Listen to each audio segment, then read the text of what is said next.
Good morning, everyone, and thank you for joining us today.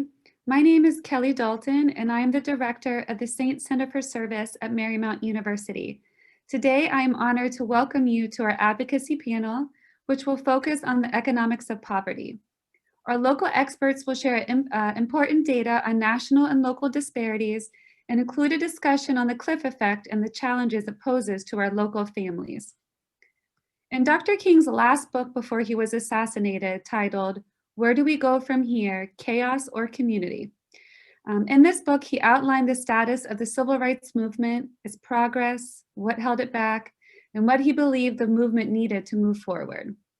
He maintained that there would be no genuine progress for African Americans, quote, unless the whole of American society takes a new turn toward greater economic justice, end quote. We hope that you walk away from this panel today with a renewed sense of understanding of economic justice and desire to take further action. And just a few housekeeping items before we get started. Please mute yourself throughout the panel. The panelists will be taking questions at the end of today's session. Please type your questions into the chat box and we will do our best to address them. And also, today's session will be recorded. If you would like a copy of the recording, you can contact the Saint Center for Service at scs@marymount.edu.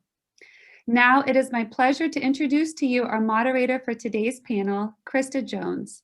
Krista has lived in Arlington since 2004 and has been active on numerous boards and commissions. She was the former director of outreach for Congressman Jim Moran and Congressman Don Beyer. She is the founder and CEO of Vote, Lead, Impact, a 501c3 organization which educates African Americans about the political process.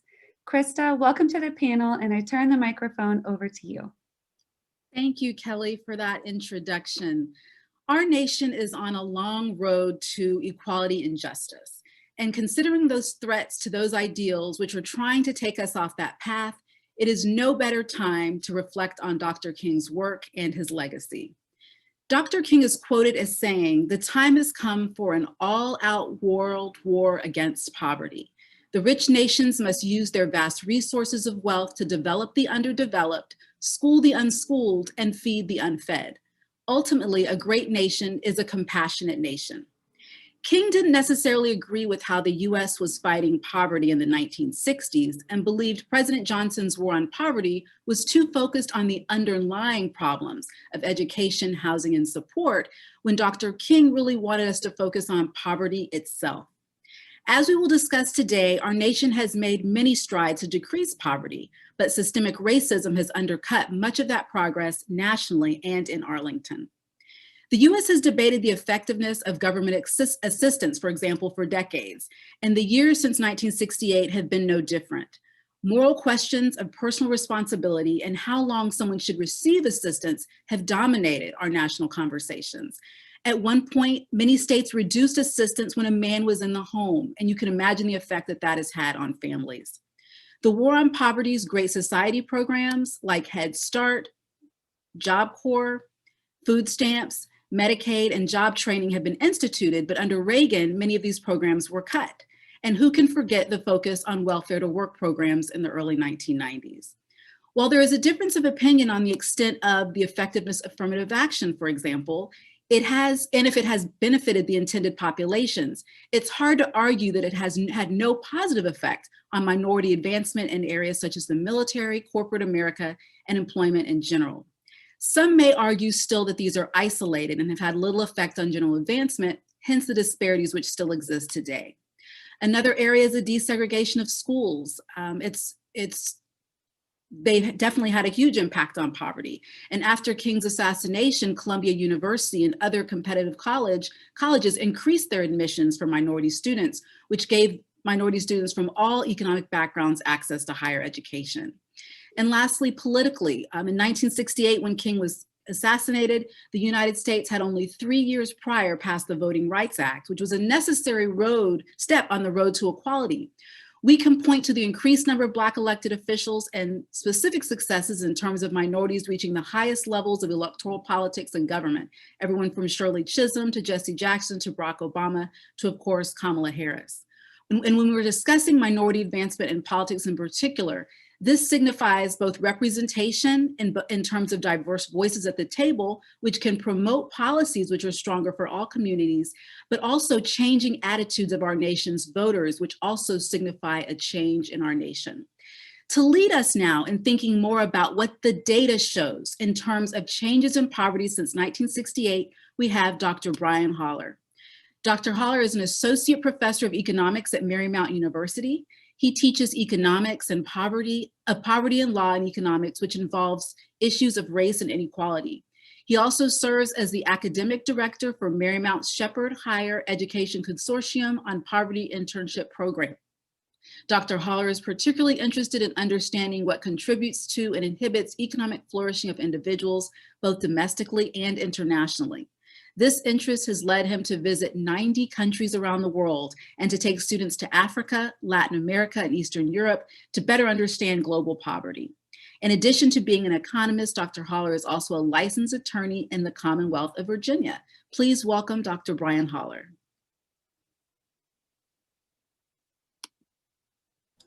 Thank you for that introduction. My name is Dr. Holler. Can everybody hear me okay? So I'm going to go ahead and share my screen, and we'll get into just some of the statistics going to try to understand what's been going on with racial trends in the U.S. Since 1968.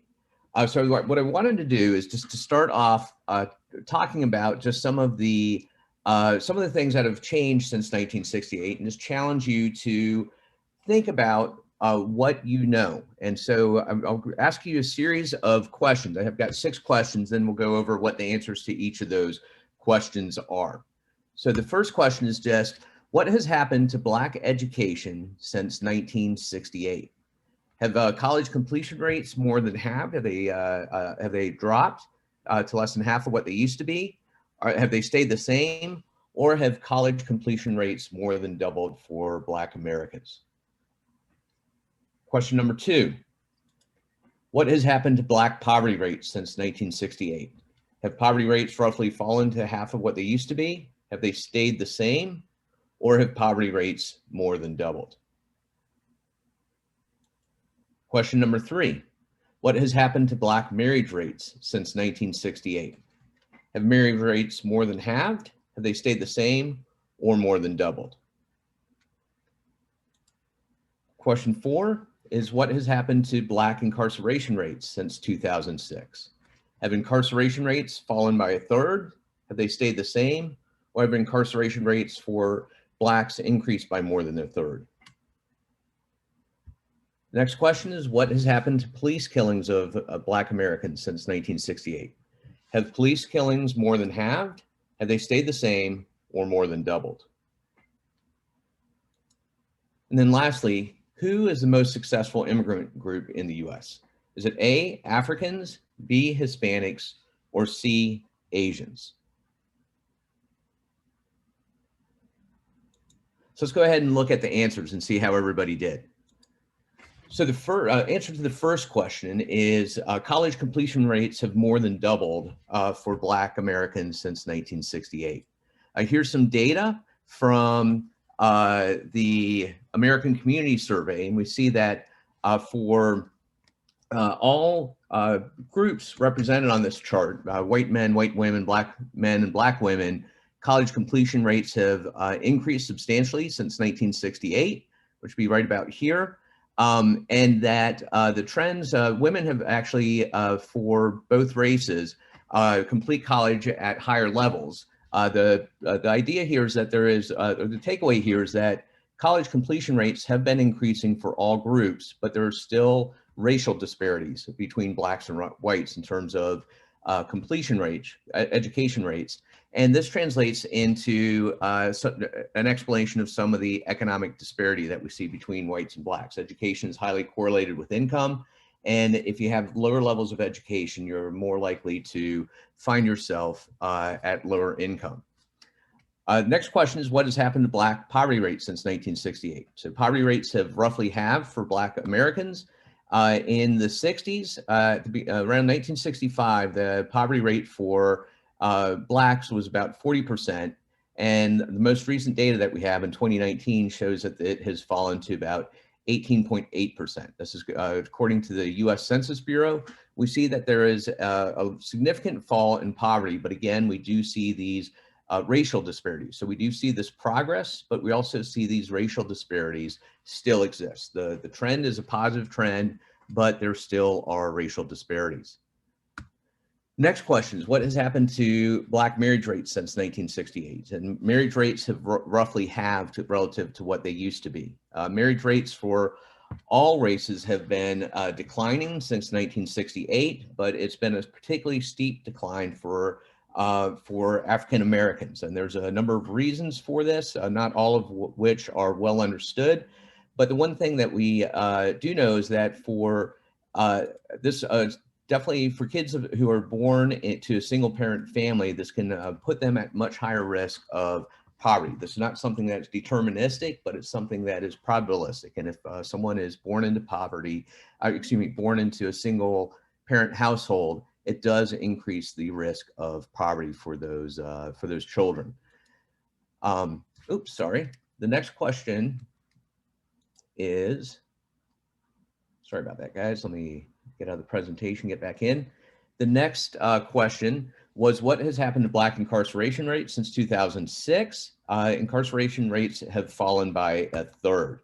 We see that for Blacks, the incarceration rate has fallen significantly since 2006, but there still is a very large disparity between the races. This shows that Blacks have an incarceration rate about 5 times higher than whites and almost double that of Hispanics. This is according to the Pew Research Center. And this takes, when someone has a criminal record, it also puts makes it difficult to find a job, which puts people at much higher risk of poverty. So again, there's been progress. We do see the sharpest decline in incarceration rates for Black Americans, but there still remains many problems where we see this disparity existing. What has happened to police killings of Blacks since 1968? And police killings have more than halved since 1968. This is data going from 1968 to 2010, 2011. And this is showing the number of police killings per million population. We do see that these two top lines are for African Americans. The highest line is for African Americans younger than 25. The next line is for African Americans 25 and over. And then these other two lines are for all other races. And we do see that African Americans do, in fact, are more vulnerable to police killings over time, but we do see a sharp decline since the 60s. So again, there's been progress since MLK's assassination, since his work. There's been a lot of progress being done, but these disparities still remain. And I want to highlight, particularly in this data, that Black Americans are about 2.5 times more likely to be killed by police than white Americans. This is data from the Washington Post. All this data, by the way, will be part of the resources that we send out after this panel. But we do see that it's a smaller population. The width of each one of these bars represents the size of the population, and the height of the bar represents the risk factor of being killed by police. And we see that Blacks are about 2.5 times more likely to be killed by police than whites today. I should also highlight that this data does not include 2020, where there's been just a lot of things going on that we could get into maybe in the Q&A session.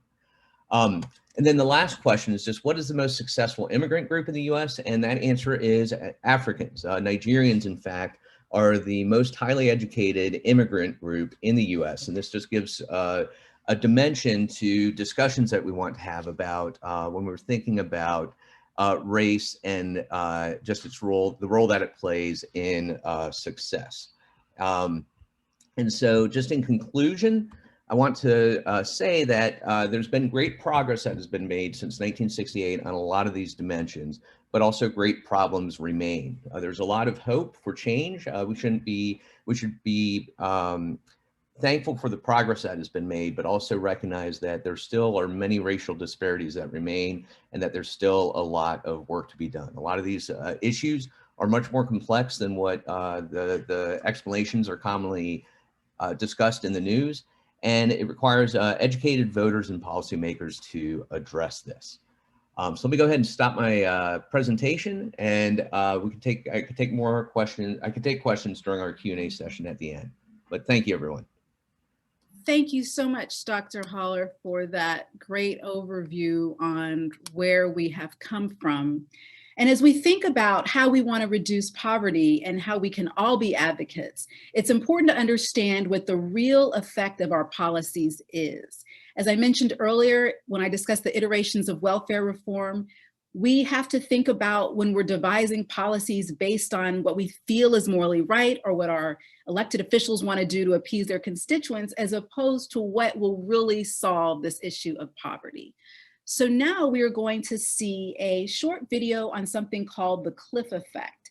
And what this video will help you understand is how difficult, how impossible it is to be a person of poverty in Arlington because of the grip of this effect. And I'm hoping that you all really think about, you know, as we start to learn more about these policies and the data, and we've realized we've made progress, what has worked and what hasn't. Those are the conversations we really need to start having to reduce poverty. So give me 1 second and I will start the video.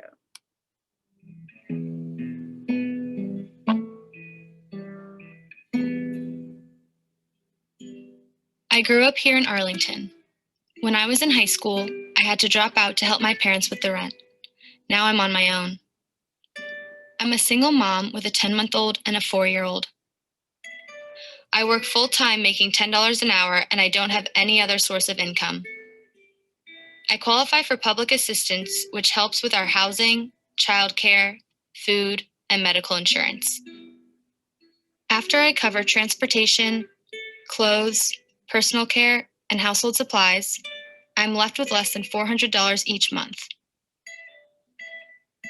to pay off my loans, my cell phone, and do things like take the kids out for ice cream. What if I get a flat tire or get sick and miss days of work? I want to get out of poverty for my kids. Watch what happens as I begin to earn more. The horizontal axis in this graph shows my income as it increases. The vertical axis shows my spending power after I pay for our basics. The red line is where I make just enough to make ends meet at the end of every month. You can see that after I got a raise from $7.25 to $10 per hour last month, I have a little more to spend each month.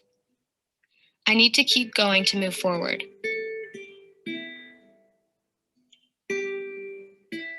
Let's say I manage to increase my income to $15 an hour in the next couple of years. I'm now making just over $31,000. I lose my food stamps and my Medicaid, and my childcare copays go way up. It turns out to be one step forward, many steps back. Now I know what they mean by falling off the cliff. I'm $725 short for just covering the basics every month. Getting extra food at the food bank and donated school supplies and clothing from churches helps, but it's not enough. Should I even take this leap? Should I move away? Where could I go? I grew up here and my parents still need my help. My son loves his school. As my salary increases even higher, my childcare and housing benefits disappear at a quicker rate.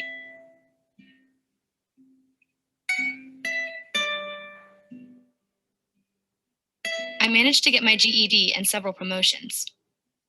At $20 an hour, I'm making over $41,000. I've doubled what I earn. But I'm even deeper in the hole. Do I take a second job? Who will keep the kids at night? I'd never be home for them. Should I rent out my second bedroom? Then I risk losing my rental assistance.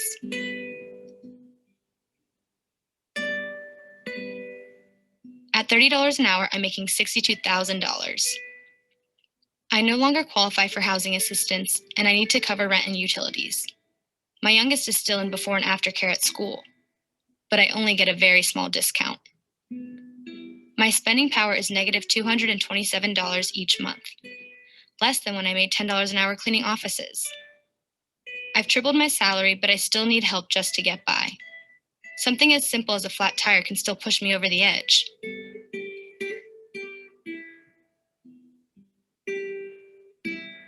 My kids are in middle and high school now. I'm making $35 an hour, over $72,000. I'm finally self-sufficient, paying off my debts and starting to save for my retirement and college for the kids. But how am I going to get from $10 an hour to $35 an hour? Let's work together to bridge this gap.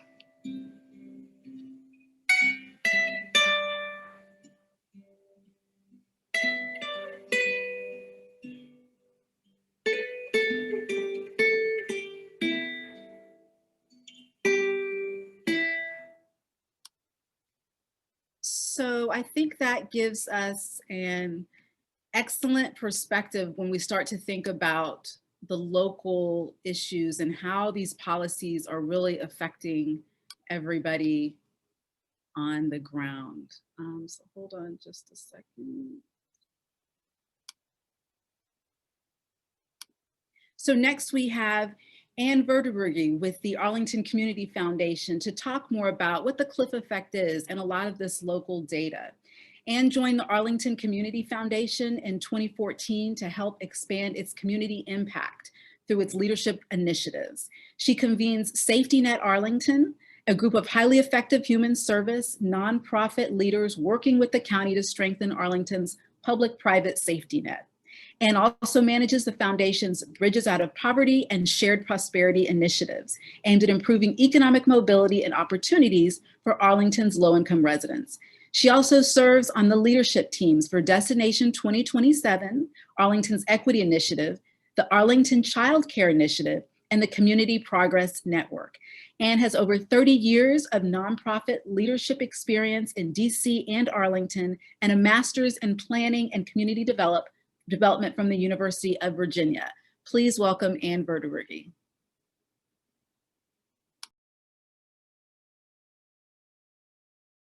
You're on mute. I'm sorry. Thank you, Krista. Can everyone hear me all right? I'm going to share my screen now as I begin my presentation.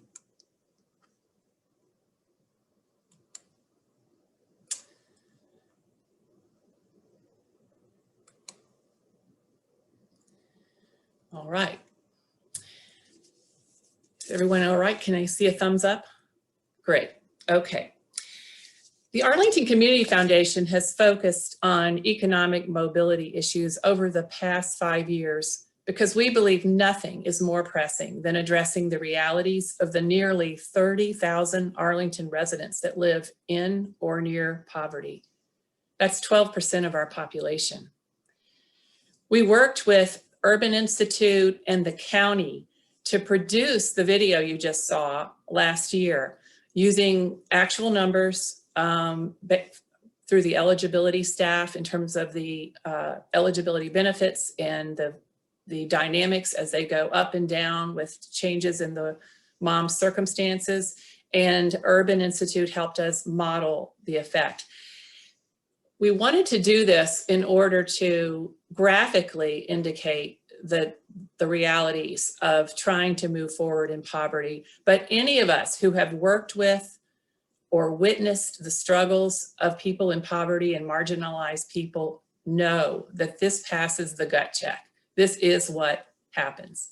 These are our childcare workers, our health aides, our food service and retail workers, office cleaners, and construction workers. You might have noticed during this pandemic that the CDC is calling them our essential workers.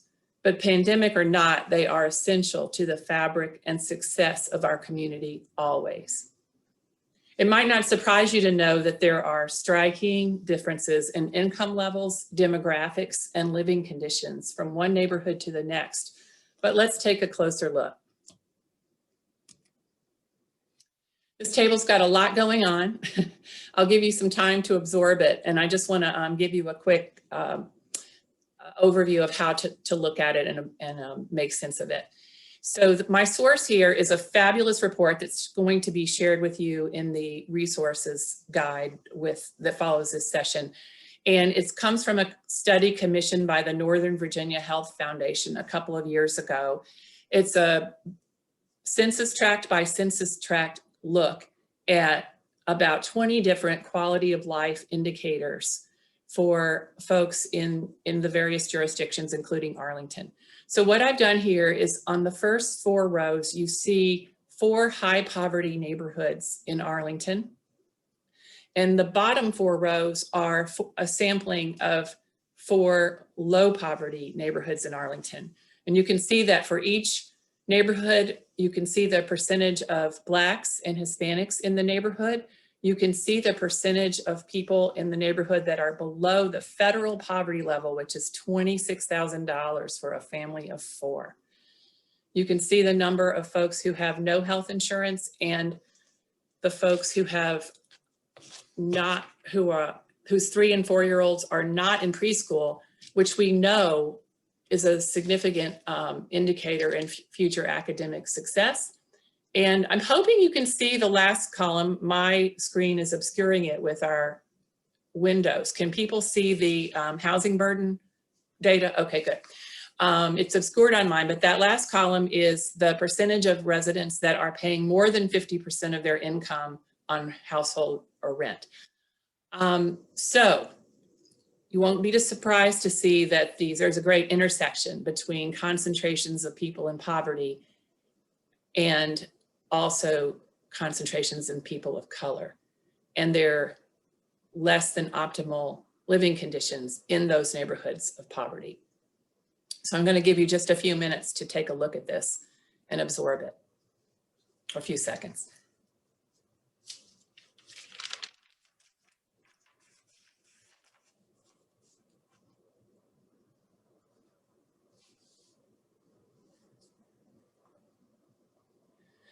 So what's being done in Arlington to address these disparities? A lot, but not enough.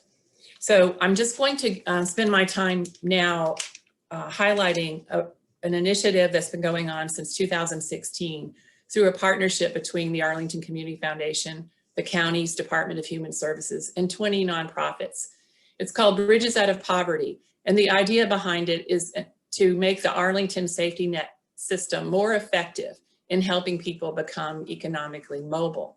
When I talk about the safety net system, what I'm referring to is that whole constellation of nonprofits and county agencies that provide the most basic needs that people need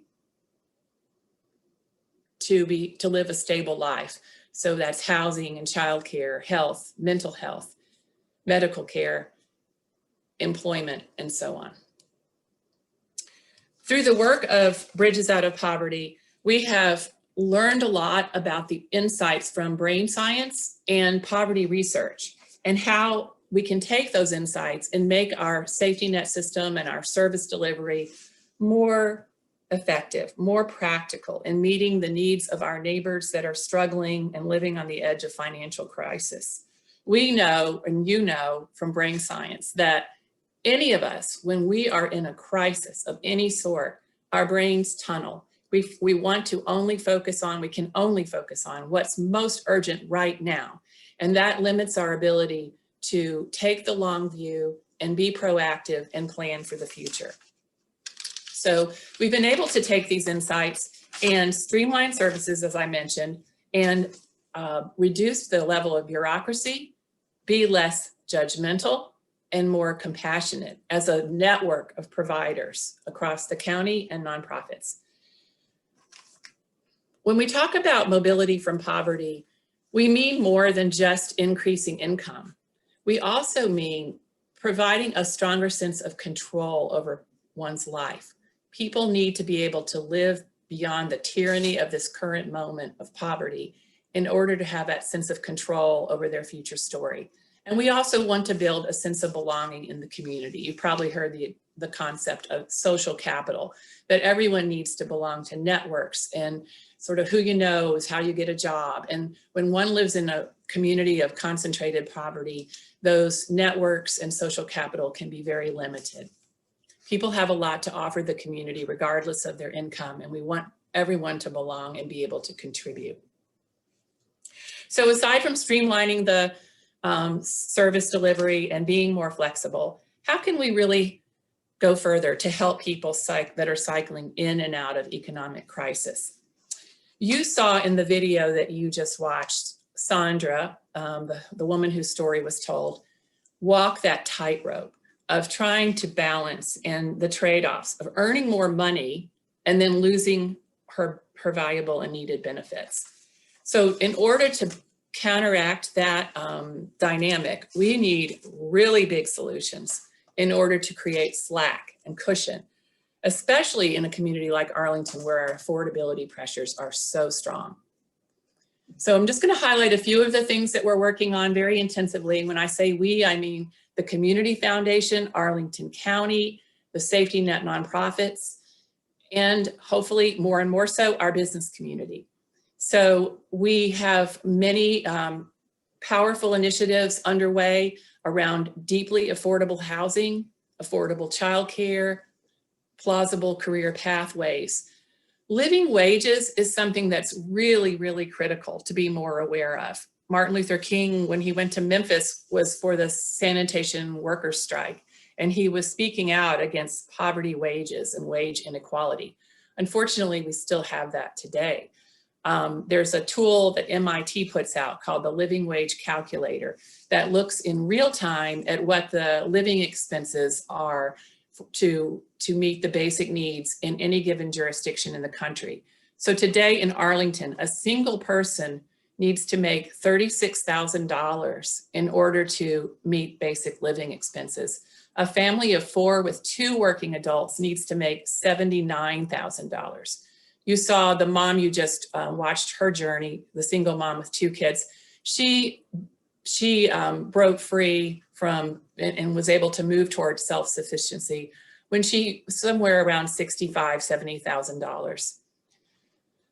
So take that information and against the knowledge that today in Arlington, a child care worker makes on average $30,000. A food service worker makes $21,500.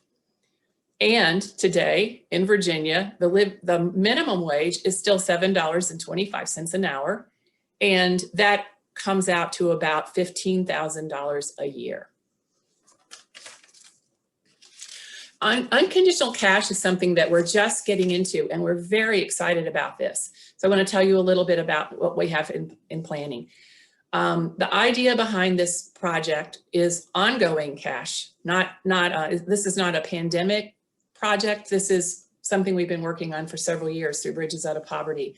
The idea is to provide monthly cash in about $500 a month for 18 months, so over a period of time, to some of our lowest income working households that is unconditional. There's no strings attached as to how they spend it. And so people who are experts in their own poverty and their own needs can spend it as they need it in real time. It might be to pay off debt. It might be to pay for a CDL, a commercial driver's license training program. It might be to drop that second or third job so a parent can spend more time at home with their children. These are all ways to provide the slack that is so critical to people that are caught in the daily grip of poverty. I really recommend my very favorite piece on this concept is something called Poverty Interrupted, and it'll be provided to you in the resource section. It's a paper that combines poverty research and brain science and solutions for creating slack. About 10 years ago, I think, Arlington County adopted this vision statement to be a diverse and inclusive world-class community where everyone is important. 2 years ago, the county board passed an equity resolution such that everyone would have access to the conditions and the opportunities that they need to reach their full potential and to experience optimal well-being. But remember, this is where we are now today. So what can we do and where can we go? As I said, there are a lot of things going on, very, very laudable efforts that are taking place across the community. But in order to really change this dynamic and provide shared prosperity, we all have to make some serious trade-offs as individual citizens, as organizations, as businesses, as policymakers, some real hard thinking trade-offs and shifts in attitudes, new investments. We're hoping that some of the many, many businesses in Arlington that already contribute generously will consider new ways to invest in changing this dynamic, and very bold policies are needed. Thank you. Thank you, Anne, so much for that overview on how we are in the situation we are and what exactly is happening in Arlington in particular. So next, we do have a lot of questions. Just to let everyone know, thank you for those questions. We will get to those in just a few minutes. So next is the why with Cicely Whitfield, and Cicely joined Bridges to Independence in April of 2020 after serving as the Community Services Manager and Executive Director of the Bonder and Amanda Johnson Community Development Corporation for approximately 5 years. As a native Arlingtonian, Cicely has a passion for serving the Arlington community as an advocate for underserved communities. Her work and life experiences have empowered her to promote equality and equity, fight for justice, and to advocate for others. She holds a BS in social work from North Carolina A&T State University and an MSW from Norfolk State University, and strongly believes in the power of historically Black colleges and universities, or HBCUs. She serves on the board of the Alliance for Housing Solutions, and in her free time, she enjoys taking spin classes, music lessons, and baking. Please welcome Cicely. Hello, thank you all so much for having me, and thank you for letting Bridges to Independence be a part of this discussion. Thank you, Krista, for that lovely introduction as well. So Bridges to Independence, and pardon me as I will use Bridges because it's shorter. Bridges to Independence is a local nonprofit here in Arlington that serves as a safety net provider for mostly homeless families. Where our current vision is to break intergenerational cycles of poverty. We do this by kind of looking at the 5 triggers of the cycle of poverty, which are low paying job, poor living situation, poor access to healthcare, poor education, and poor mind and body, and pardon the doorbell. And we try to address the impact of social and racial inequities that our so that our families will not continue to be stuck. Just try to keep in mind that that the 5 triggers also are very rooted in systemic racism. So that's just a piece there. About 85% of the families served by Bridges are families of color. Approximately 70% of them are Black. Approximately 15% of them are Hispanic or Latin American. In contrast to the 25% of the population of Arlington County are people of color.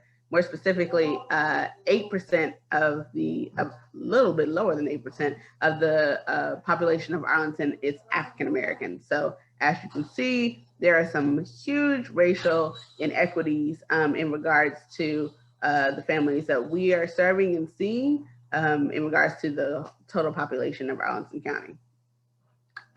We carry out our mission through 5 core programs. We operate Arlington County's largest family emergency shelter and provide programming in housing, workforce development, financial empowerment, and youth development.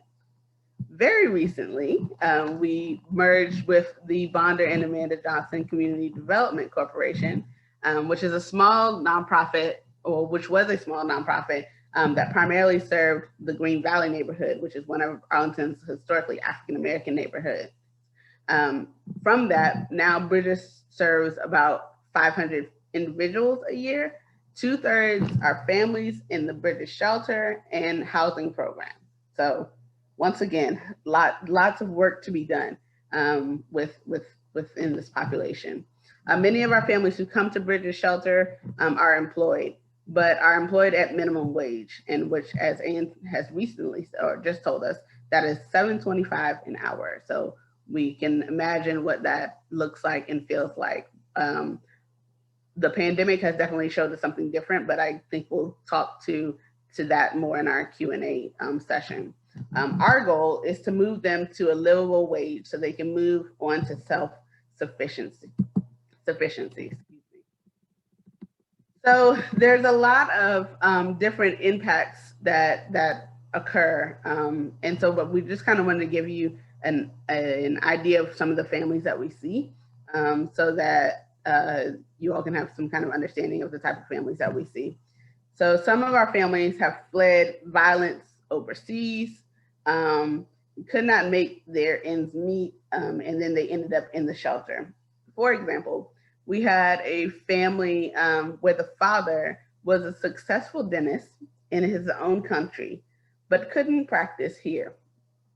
So he started driving Uber in this lovely gig economy that we currently have, but could not make enough money to make the ends meet. Bridges did an assessment to really understand his skills and trade, and found him a job as a dental hygienist, where he was making a livable wage salary. His family is on health insurance now, and now they are more self-sufficient. Also, to speak more to this family, the place where he works now is actually working with him to further his dreams of returning to real dentistry, quote unquote, here in the United States. So that is definitely a plus and will help them make more of a livable wage, particularly here in the area of Northern Virginia. On many occasions, families end up in the shelter because their living spaces were overcrowded, and they were evicted, or unforeseen circumstances happen with the lease. So another situation that we've had and that we see sometimes is families who live in multi-generational households, and it becomes too many people in the house, for lack of better words. One of the situations we had was a mom, and she had 3 young children, and they were living with her grandmother. Her grandmother passed away unexpectedly, and the lease was in her grandmother's name. The mom had bad credit, and was unable to keep the apartment in her name. So that left the mom and the 3 children homeless. Bridges worked with her to get her training as an administrative assistant, worked with her to get her set up with the financial empowerment courses and working on her credit and that kind of thing. And now she is gainfully employed, loves her new apartment that Bridges, volunteers, and donors helped her furnish. So she is well on her way to real self-sufficiency, as one would like to see. The cliff effect is something that we see very often on a day-to-day basis. We have families who are really trying to make the decisions of what to do and how to sustain without being a part of the system. To be completely honest, we've seen more families who would not like to be a part of the system, but are kind of caught in between a rock and a hard place. So one of the families that we have had was a mom who worked at a grocery store, and she was offered a raise, a $1 raise, and she turned down the raise because it would put her over her benefits cap, and she would have lost all of her federal benefits. So when I say federal benefits, I mean SNAP, otherwise known as food stamps, and Medicaid. So it's really sometimes about making the decision of whether or not to take the raise or lose your benefits. And that is definitely a struggle for our families. But there's such a resiliency to our families that they know how to be resourceful and make things work, even if it doesn't necessarily look like it from our lens. So one of the lovely things about our families is sometimes they come back and they tell us these stories about how they've bettered their lives, and they're thankful for Bridges for their assistance, for the assistance that has gotten them to where they are today. So we recently had a family who has talked to us recently about how Bridges helped them about 20 years ago. We've been around for about 37 years. So about 20 years ago, we had a family who had migrated to the US. Once here, the mom found herself in an abusive relationship, and fled the situation with her 2 sons. They had nothing when they arrived at the shelter. Bridges worked with the mom to ensure her children were safe and enrolled in school. The case managers helped her get documents and supported her in getting a certification as an internal auditor. She shared how during the journey, she often felt overwhelmed and depressed, and the volunteers and staff just kept her going. We really rely on the trusted relationships that our volunteers and our staff really build with our clients, because without the trusted relationships and without them feeling like there's somebody in their corner, it's very hard to continue on when you're thinking about all the other obstacles and barriers that are set up against you. So we rely heavily on those trusted relationships.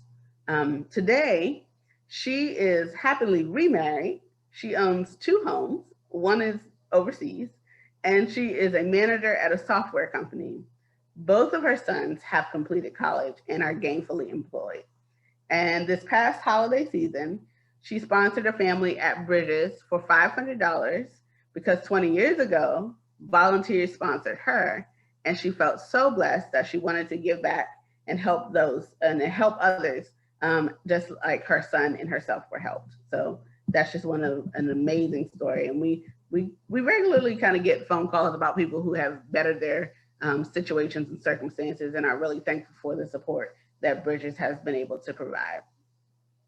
So with all of that being said, I know you've heard a lot of information. I know there's always more to learn, but we really wanted to for you guys to take away some thoughts and some work to do.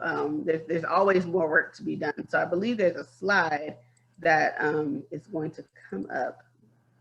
Yep. And it's a call to civic action. And there's 5 ways to engage. So the first one is to educate yourself.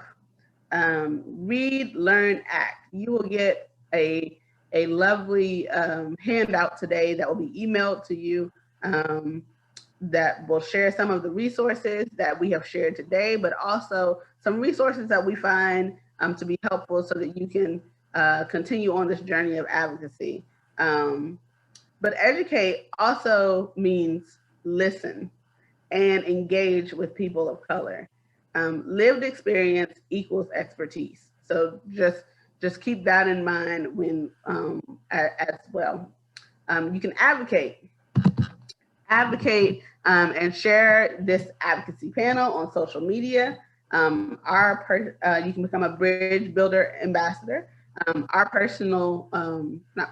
business social media handle is at Bridges2Independ.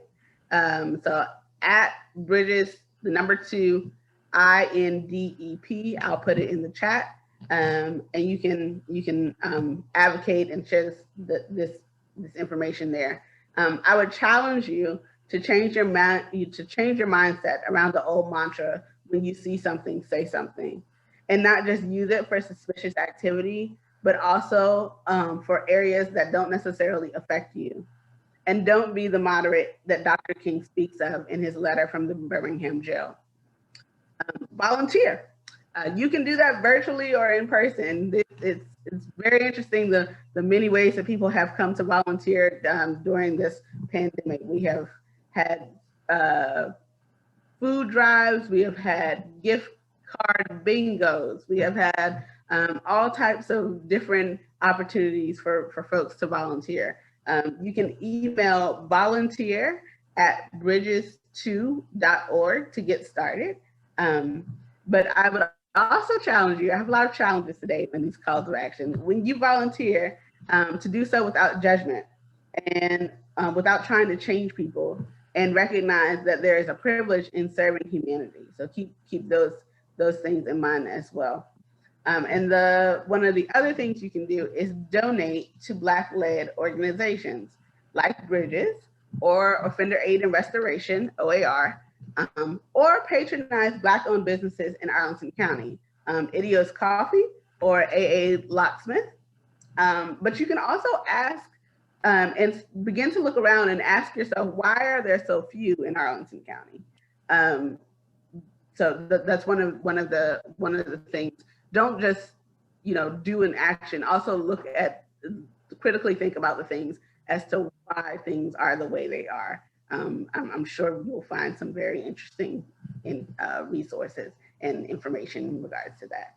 And that is all I have. I'll head it back over to Ms. Krista. Thank you so much, Cicely, for that great overview of some real world human stories that are happening in Arlington, as well as some hope that we have for eradicating poverty and also for providing those excellent action items. There is definitely a lot we can do in this area. So now we're going to get to some of your questions. The first one is for Dr. Holler. What factors contribute to Nigerian success as immigrants? That is a fantastic question, and I'll have to preface this by saying I'm no expert on this. So I'm not super familiar with the data, but I'll give the best educated guess that I can. And I think a big part of it is that there is likely two factors in play. One is that there's a what economists, statisticians would call a selection bias. The people who are coming over, immigrating from Nigeria, are probably already from that population better off than average. So they're probably coming over from a place, a position in society where they are maybe higher status, higher socioeconomic status. And immigrants, when they immigrate to new countries, tend to go to geographical areas where there's other people who are like themselves. So if you're immigrating from Nigeria, you're likely to move to a place where there's other Nigerians. And so you're surrounded by people who have developed a culture, so to speak, that really stresses education, really stresses a lot of economically productive, a lot of economically productive characteristics that are encouraged by all of the society around you. And I think those two things, the selection effect and then also just the social effects within those communities tend to promote a lot of high achievement, I guess is the right way to say it. So that would be my best guess. Excellent. Thank you, Dr. Holler, and thank you, Eureka Cooper, for that question. Next from Daniela, we have a question for Anne. Can you speak a little more on the importance of 3- and 4-year-olds being enrolled in preschool? Why is this essential for their future academic success? There's a lot of data to document this effect and this relationship, but just looking locally, Arlington Public Schools has data on entering kindergartners. So when 5-year-olds first join kindergarten, part of the information collected is whether they attended a preschool or a high quality childcare setting, or either public or private, Head Start or the VPI initiative through the schools or whatever. And there's just a very strong relationship between readiness, school readiness, which is measured by some of the basic assessments around recognizing letters and understanding certain concepts that allow children to immediately be ready to take on kindergarten. Also, we have a significant number of English language learners entering our schools. And if they are in a preschool setting or a childcare setting where English is spoken, they enter with that much more readiness to take on what is presented to them in kindergarten. So there's just a huge amount of data in terms of long-term benefits of quality early child care around outcomes from everything from high school graduation rates to income earnings to incarceration rates to everything goes in the better direction if those early childhood years are more enriched with preschool or quality childcare. Excellent. Thank you, Anne. And a similar question, what partnerships are there between APS, Arlington Public Schools, and local industry, now including Amazon, to form a bridge between APS to jobs with higher entry-level salaries? What about similar defined pathways between APS to local junior or 4-year colleges, including the prospective Virginia Tech Potomac Yards campus to industry? And I think that's for anybody who can answer. I can speak a little bit to not necessarily the Virginia Tech Potomac Yards campus, but the kind of partnerships and pathways we have between APS and the Arlington community and the Marymount community. So Marymount was just recently listed as Virginia's first Hispanic serving institution.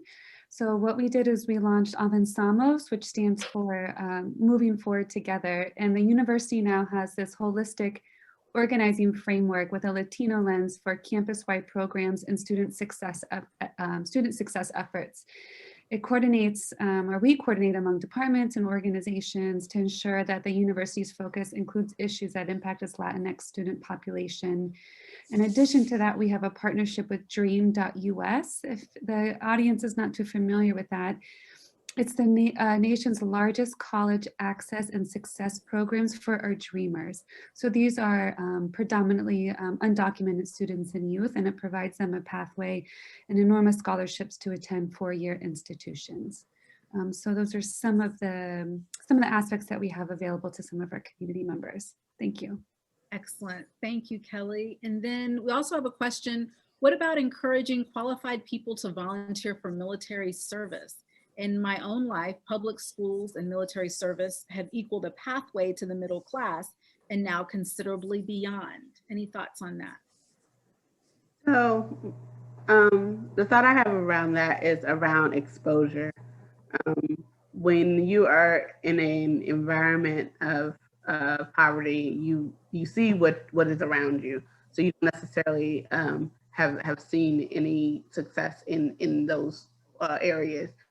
We are working on a variety of ways to build partnerships and to build exposure for our youth and for young adults, to be completely honest, so that they have those opportunities to see something that looks different. So yeah, that's what I have on that. Excellent. So as we close, do the panelists have any final words that they'd like to give? This has been an excellent conversation. And we have a great question that will probably end us. Looking into your educated crystal ball, Jean asks, will the economic crisis exacerbated by the pandemic help gain support for affordable housing, paid leave, and better pay, help advance President-elect Biden's agenda? What advocacy is Arlington engaged in? That's a fantastic question. I'll just give my 30, maybe each one of us can take 30 seconds to respond to that. I'd say at the national level, I think one thing that the pandemic has probably done is made broaden support for something like a universal basic income, with everybody getting a lot of stimulus checks and increased unemployment, things like that. I think it's kind of underscored that as a potential policy issue that would give people money. Something we didn't really talk about is just giving people unconditional money where they're able to spend money on their own, which gives people, the recipients, agency over that, and try to structure that in such a way where you don't have the cliff effect, where you don't have a dramatic fall off in benefits. You want to maybe scale back benefits as income goes up, but you never want to penalize anybody for making additional income. And I think the something like the universal basic income or wage subsidies might be something that would be underscored by the pandemic. I could just add locally, I for sure have seen that our already very collaborative and creative safety net, public-private safety net with the county and the nonprofits has been stretched even further to be more flexible, less bureaucratic, open up new pathways for things like housing relief and food relief, and opportunities that I hope, and I think we all hope and expect, will have a carryover effect when and if we ever go back to so-called normal, to not roll back some of the improvements and innovations that have occurred both locally and in the state to better serve people that are marginalized and struggling. Excellent. Any more final comments from our panelists? No, I think Brian and Ann hit it right on the head. The pandemic definitely exposed a lot, things that we thought we had right. And I think we will learn for the better from it. Absolutely. Well, thank you all for dialing in today. Thank you to our panelists, Cicely Whitfield and Vertibergi and Dr. Brian Holler. I think this has been, and thank you to Marymount and Bridges to Independence. This has been an excellent conversation. I can think of no better way to commemorate and think about Dr. King's life and legacy than by really thinking about how we're going to move forward. You know, we have made a lot of progress like we've talked about, but this disparities are really, really still there. And we really have to do that hard thinking as a community to determine how we're going to change the trajectory for the next 50 years. So thank you all for joining. Kelly, do you want to give final remarks? I just want to say thank you again to all of our participants for taking time on your day off to have a day on with us. I hope that you enjoyed hearing from our panelists representing the Arlington Community Foundation, again, Bridges to Independence and Marymount University. Thank you, Krista, for moderating today. We really appreciated your insight and expertise on this panel. I just want to thank everyone again and have a wonderful day. Yeah, thank